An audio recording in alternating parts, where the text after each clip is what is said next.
पुष्पावती गंगा में स्नान करने से, हाथ में रक्षा सूत्र पहनने से, परम पुष्पा सदगुरुवा श्री हाथीवान वाले का दर्शन करने से आपके जीवन में परिवर्तन होता है, आपकी संपूर्ण व्यवधान कट जाते हैं। और पंडोकर धाम की पवित्र भूमि पर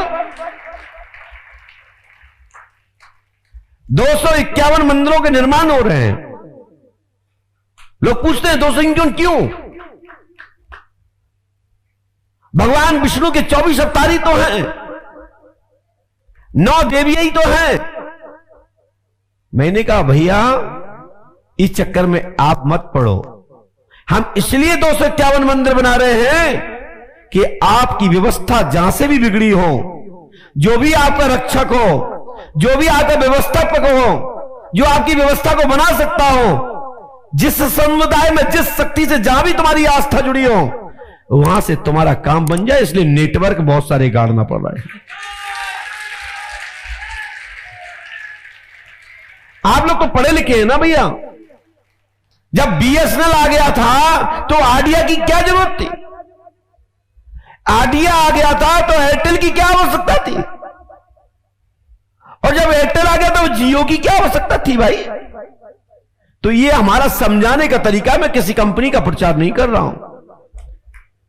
हमें लगता है यदि किसी का भूत से संबंध है तो भूत नेटवर्क से उसकी जानकारी आए और वो भूत ही उसकी समस्या का समाधान करते हैं। इसलिए अनेक प्रकार के भूतों की स्थापना भी कर रहा हूं। आप लोग कहेंगे वो भूत कौन है? तो जो पंच तत्व के शरीर में इस मृत लोक पर जिनको आने का सौभाग्य प्राप्त हुआ, जो भूत काल के देव हैं, जो पुरुष थे, जो इस समय देवंत हैं, देव हैं, पितर हैं और आपकी आस्था के केंद्र हैं। जैसे आपने कहा समाधि वाले बाबा, आपने कहा श्री हाथीवान महाराज, आपने कहा धूने वाले दद्दा जो महाराष्ट्र में है, आपने कहा सेडी वाले साईं बाबा, जितने भी पीर पैगंबर भगवत दूत भगवान के बीच के जो साधक गण हैं, जो संसार में आए हैं, जो एक दूसरे के गुरु हैं। जो पंडोकर धाम नहीं आते थे क्या, उसके पहले किसी का गुरु नहीं था? हर घर में एक गुरु परंपरा है। दादाजी किसी संत के, किसी महंत के, किसी महापुरुष के, ब्राह्मण के, संत के दीक्षा प्राप्त है और उनको भगवान की तुल्य मानते हैं और मानते आए और मानना भी चाहिए। जिससे जहां से जिसका कल्याण होता है, जो मार्गदर्शन करता है, उसके परमात्मा स्वरूप वही है। हमारे यहां कहा गया गुरु गोविंद दो खड़े काय के लागे पाऊं, गुरु बलियारी आपके गोविंदो बताएं। तो गुरु ही आपको सच्चा मार्ग और सच्चा दिशा की ओर देता है। तो हम यहां पर सर्वधर्म संभव, सर्व जाति पंथ समुदाय के देवताओं की स्थापना, वो महापुरुष सदगुरुओं की चित्र छाया, उनका जो चित्र है इसलिए रखा जाएगा कि उनको यहां देखते ही उनकी लगेगा कि मेरे गुरुजी की भी फोटो यहां रखी है, अब तो मेरा काम सुनिश्चित है। जब आत्मा प्रसन्न हो जाती है तो आधी बीमारी समाप्त हो जाती है। जब आत्मा खुश हो जाती है तो उसका आधा समाधान प्राप्त स्वतः ही हो जाता है। और फिर हमारे यहां तो 33 कोटि संख्या दी गई देवताओं की। 33 देवों को 33 कोटों की संख्या में बदला गया है। एक देव 1 कोटि के बराबर है। 1 कोटि कौन जानते हो? 1 कोटि में कितने देवता होते हैं? 100 करोड़? 1 करोड़? अपन जानते नहीं, बता दीजिएगा कितने होते महाराज जी?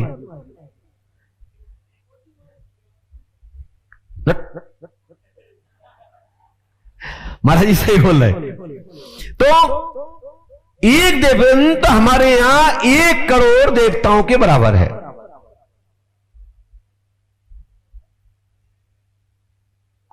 ये तो 33 कोटि है।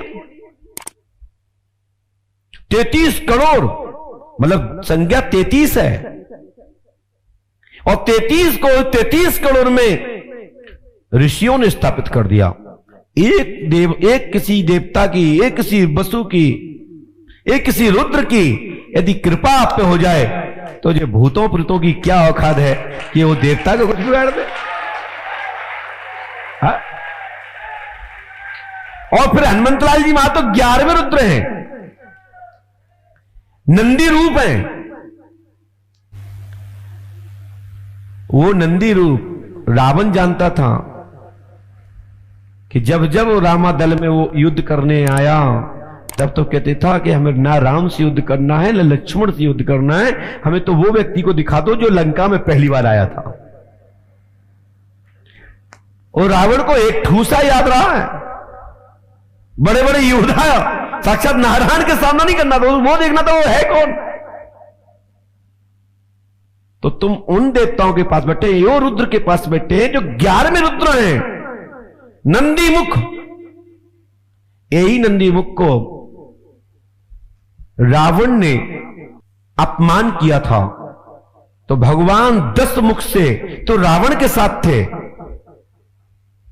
लेकिन 11वें रुद्र का जो अपमान किया था वही रूप लेकर के भगवान शंकर शिव हनुमान के रूप में प्रकट हुए और रावण का अहंकार समाप्त कर दिया। मेरी बात समझ रहे हो ना? तो आप सबको क्या करना है, हनुमान जी के आदर्श हैं, और जिसके ऊपर हनुमान जी की कृपा हो उसका कोई वाल वांका भी नहीं कर सकता।